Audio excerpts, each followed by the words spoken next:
Hey guys, remember to like the video and hit subscribe. Mike Rothschild says, quote, "Almost all conspiracy theories are rooted in anti-Semitism, and almost all anti-Semitism is rooted in conspiracy theories." For research on this video, I made an alt account on x.com, and even I was surprised by just how fast the app pipelined me straight to Hitler. And when I say Hitler, I don't mean Hitler as metonymy for bigotry in general, I mean Adolf Hitler, Reich Chancellor of Germany from 1933 until the bullet hit his brain. Hitler came to power, and within 6 years, Germany became the wealthiest economy in the world. How did this happen, Brother Joshua? Don't even trip, I got you. Hitler implemented 2 laws to make this happen. I could tell you about them personally, but I'd rather have a Jewish rabbi prove my point. If you think about Holy it, shit. doesn't disagreeing with the pro-Hitler rabbi make you the real anti-Semite? Maybe. Andrew Tate finally said, "The Matrix is the Jews." Thread. Did you know Kim Jong-un and his family are Jewish? Oh look, passionate graphic designer Dylan Lewis Monroe made a shareable, social media-friendly summary of the protocols of the Elders of Zion. Convenient. These are some of the less offensive posts. I can't even show you most of it. While I was working on this video, I went to a European war museum that had a bunch of historic Nazi propaganda, and honestly, some of the stuff I was seeing on Twitter was actually worse. If you don't believe me, I did screenshot evidence. There is so much Nazi propaganda on my phone. Yeah, it's mostly Nazi propaganda.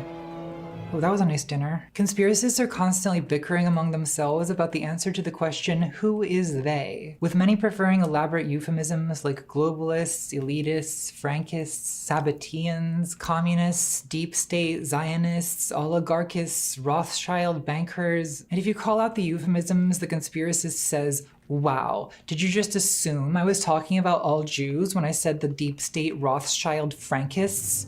Doesn't that make you the real anti-Semite? But now that True. hate speech restrictions are being lifted on many platforms, a lot of them have started encouraging each other to just say Jews. Now it has to be said that a lot of these people are using Israel's crimes against Palestine as a pretext. And those crimes are real. And the Trump administration really is citing anti-Semitism to justify crackdowns on protests in universities. But it certainly doesn't help that conspiracists are exploiting the situation to promote Hitlerian Jew hatred. So why is conspiracism a funnel that leads to Hitler? Well, a bunch of reasons.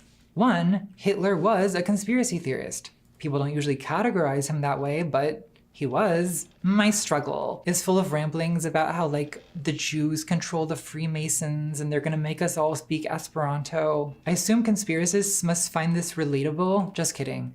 They don't read. Kids these days can't even be bothered to read Mein Kampf. Sad. 2, conspiracism is about scapegoating, and in Western culture, Jews are a traditional scapegoat. The Jews stole this from you. Israel took this from us. No, our beautiful dead wife, he's taken by Israel. Okasan, the Jews are to blame for my attraction to minors. Now that is how you scape a goat. 3, Jews are associated with a bunch of other things conspiracists are obsessed with, like Hollywood and finance. Nationalist conspiracism needs to identify an outgroup as the elite, and it's especially the association with money that makes Jews the favorite target. Because the world revolves around money, and money is mysterious. Who controls the money? The association between Jews and finance began in medieval Europe, where Jews were second-class citizens prohibited from practicing most trades. One exception was money lending, which Christians couldn't practice because the church condemned usury. So monarchs and nobles would hire a so-called court Jew to handle their finances. Most famously, Meyer Amschel Rothschild, who rose from a Jewish ghetto in Frankfurt and whose 5 sons started businesses across Europe, creating a banking dynasty that, in the 19th century, made the Rothschilds the richest private family in the world. So there is some grain of truth here, but as usual, it does not correspond to the things conspiracists are saying. The Rothschilds do not control every country's central bank, they do not own the government and media, they have nowhere near the influence of today's top oligarchs, and no, they do not eat babies. A lot of people feel that there's something occult and unnatural about finance itself. It's making money from money, which seems like evil alchemy, black magic. And this should not be conflated with reasonable criticism of finance capitalism. The conspiracist accusation is of witchery, in that the Rothschilds intentionally sunk the Titanic to create the Federal Reserve in a secret meeting on Jekyll Island, which may or may not have been attended by Satan himself, and so on. There's a saying that anti-Semitism is the socialism of fools. It appeals to people who sense that something is wrong with our economy, that money is somehow corrupting politics and media, but they don't know enough about any of those things to criticize it intelligently. Nationalists object to the elite, not just as a power over us, but as a foreign power over us. Their complaint is that the elite are not people like us. Socialist intellectuals tend to be very optimistic about transcending gut-level blood-and-soil nationalism by redirecting attention to intellectual class analysis. But anti-Semitism is the socialism of fools, and there's a lot of fools. Leftism, unfortunately, does not inoculate people against foolishness. Socialist revolutions are always at risk of turning nationalist. Stalin diverged from Marx, declaring socialism in one country. And despite his role in defeating Hitler, he eventually went on to carry out his own little purge of rootless defeating Hitler. Oof, why would she even include that? Jeez. He eventually went on to carry out his own little purge of rootless cosmopolitans. That is, Jews. Fools of the world unite. In a video I made years ago about... Hold on.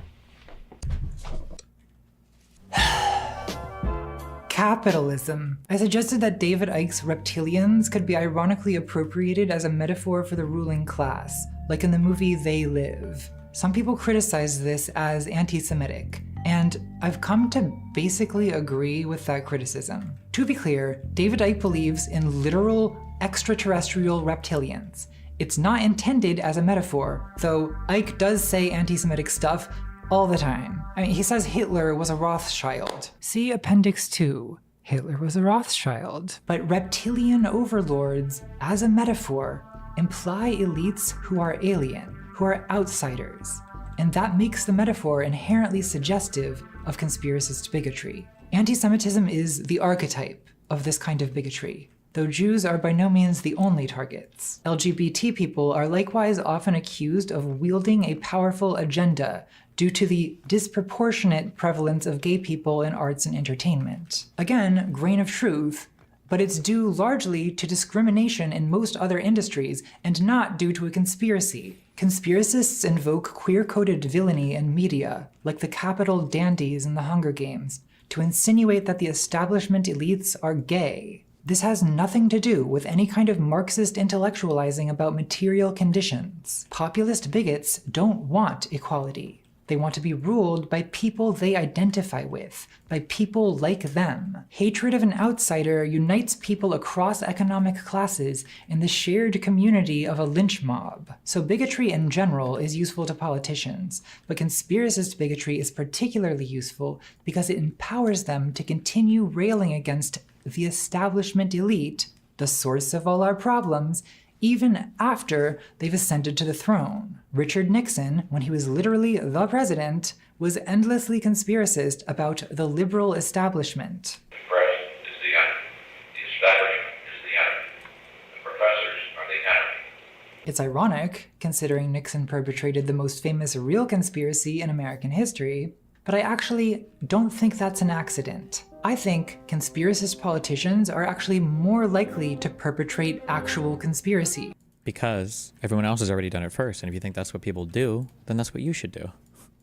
Because their belief in a conspiracy, or their followers' belief in a conspiracy, justifies plotting a counter-conspiracy. Donald Trump really did conspire to overturn the results of the 2020 election. Stop the Steal was a counter-conspiracy which people supported on the basis of a false conspiracy theory that Biden stole the election. And now, with Trump in power once again, Do we expect the right to turn on him when things do not go well? If I drive into this, do I die? Of course not. They'll keep digging into further layers of the deep state, looking for new scapegoats and new conspiracies to externalize the blame. That is, until this wave of fascism crashes and recedes, and then suddenly they'll deny they ever supported Trump, or they'll claim the Illuminati made them do it, that Trump was a Rothschild. No responsibility will be taken, nothing will be learned. You know, Wait, are the planets limited in size? Or can you just drop at different places and then it spawns a new instance every time?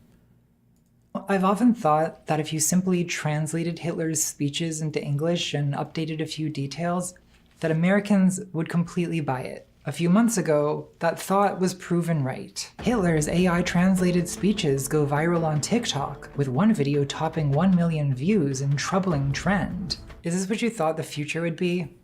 Using AI to bring Hitler back? Yep. I'm sure they're being normal about this over on the conspiracy subreddit. Let's take a look. Hitler may not have been what we've been told he was. Here we go. Oh, there's like when leftists got that Osama bin Laden fatwa or whatever.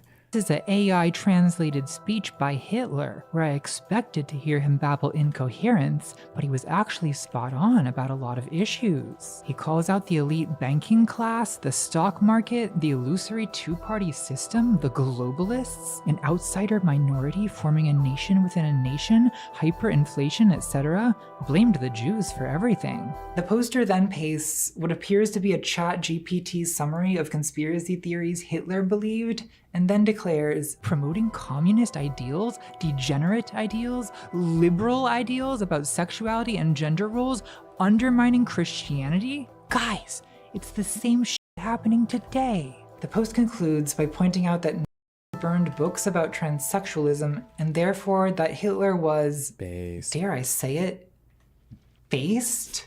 I think we all owe Hitler an apology. Guys, I started out this video trying to be nice, but this post has spent the last of my patience. It's just so stupid. It's not even that it's stupid, it's that it's disappointing because they're so close to getting the point. It's like, wait a second, guys, I just found this post by Hitler, and it actually sounds like he's saying a lot of the same shit that our guy is saying right now. And it's like, oh, shit. What does that mean? That must mean Hitler was also based. Wait a second. Wait, you went the wrong way with that one. How can you be this stupid? I'm not asking you to be an intellectual. Wait, what do these lines mean on I'm not this asking you to write a map? thesis on fucking Wittgenstein. Is this where the snake eats I'm your asking shit you or to be what? 10% smarter than the absolute dumbest it is possible for a human to be. Worm territory, gotcha. It Lisan boggles my al-Gaib, mind. oh shit. How susceptible to propaganda you are. It's not like someone tricked you by giving you a transcript without telling you who wrote it. They told you it was Hitler. And when you agreed with it anyway, did you question your own judgment? No. The first thought through that infinitesimally tiny brain of yours was that the mainstream media has lied to us about Hitler. There's a reason they only let us see him speaking German. Based. I honestly can't believe it. I cannot believe how goddamn dumb you are. It is actually astounding. Mom uses Xanax. Part 6. I can't think of a section for this title, Doctor. I'm too depressed. This is some very low vibrational crochet I'm doing here. Like, what am I even making? Like a pot holder for deformed pots? I am weaving a web of truth, okay? I don't want to hear any crap about it in the comments. So I suspect the main criticism of this video from conspiracists will be that I didn't debunk anything. She didn't. And Not a that's single true. one. My goal has been to analyze a way of thinking, not to, litigate the evidence of JFK Jr. living in secret tunnels beneath Denver International Airport. I don't know what he's doing down there, and I'm not interested in finding out. The problem with debunking is it's not an efficient use of time. Some nerd online came up with an idea called Brandolini's Law. The amount of energy needed to refute bullshit is an order of magnitude bigger than that needed to produce it. Conspiracists can invent 100 conspiracies. That's out of date now, because it's 2 to 3 orders of magnitude. In the time it takes to debunk one. And The amount of speed at which like the current admin is moving is just unbelievable. Even then, they'll invent a conspiracy to explain the lack of evidence for the one you just debunked. Conspiracism is a parody of critical thinking that empowers people to believe whatever they want to believe and to dismiss anything challenging or inconvenient. Has a disaster happened that's awkward for your politics? Just say it was a hoax. Are other conspiracists inciting violence? Just say it's controlled opposition. To a conspiracist politician, every lost election is a rigged election. True. And there's usually a very selective and politically convenient understanding of what even counts as a conspiracy. Like conspiracists who think survivors of school shootings advocating firearms regulation are a conspiracy, but the billion-dollar industry lobbying to prevent that regulation, that's fine. That's not a conspiracy. If you spend long enough immersed in this kind of discourse, you start to lose your grip on the concept of truth. After months of conspiracy research, I feel a withered sense of reality, even as a detached and Epstein was actually helping a bunch of the rich elite in this country. Rich kids, unironically. He was connected to so many wealthy people that he was helping. But All right, let's go and move on to the. but not Donald So Trump though. how do you know this? Not Donald Trump though. Donald's closest friend. When Epstein says that he was Donald's closest friend, now you might think that you are making a point here, but what you unwittingly fell into was actually the conspiracy of the conspiracy to make Epstein seem like he was Trump's friend. These are actually all deep fakes. And so anytime you hear Epstein say he was actually Trump's close friend, that is actually not true, which is why Biden killed him in jail when Biden was the president during Biden's administration. He died while Trump, was the president. But that's because the deep state did it when Trump was the president. Whew, see how we almost made a mistake there, but we always have a way to explain any possible thing that happens, no matter what. Thank God. Whew. So I need the Donald. Just give me Donald.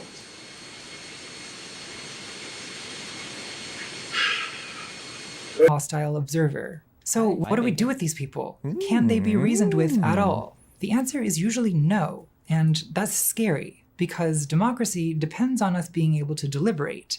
When people can't communicate, conflicts escalate into violence. But there's also a personal cost to this. The subreddit QAnon Casualties has thousands of posts from people whose families and relationships have been torn apart by one person's obsessive conspiracism. People talk about losing someone to this, the way we talk about drug addiction.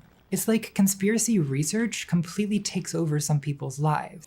Yeah, it's like that super set. And I've seen this happen to people in my, like fans/friends of mine who I guess like have watched my stuff. And then I see the same types of thing pop up on my subreddit where you'll get somebody who is like a normal human being. And then one day, I don't know if this happened to you guys, one day you get that message where they're like, hey, have you ever looked into this thing? Isn't this like kind of weird? And you're like, oh no. You're like, yeah, listen, I know it looks weird, but like, it's not what you think. Like, this ain't it. And they're like, well, I don't know. It's just like a weird thing.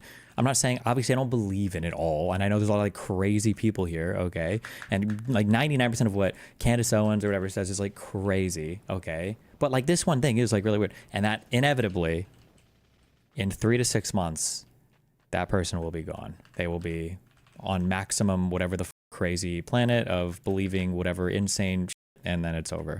It becomes the only thing they care about, the only thing they talk about, and it changes their personality. And I'm sure people who know someone like that will ask, how can I save my loved one? And the only honest answer I can give is, I don't know. This is not a video on how to blue pill your crazy uncle. I think it's like addiction.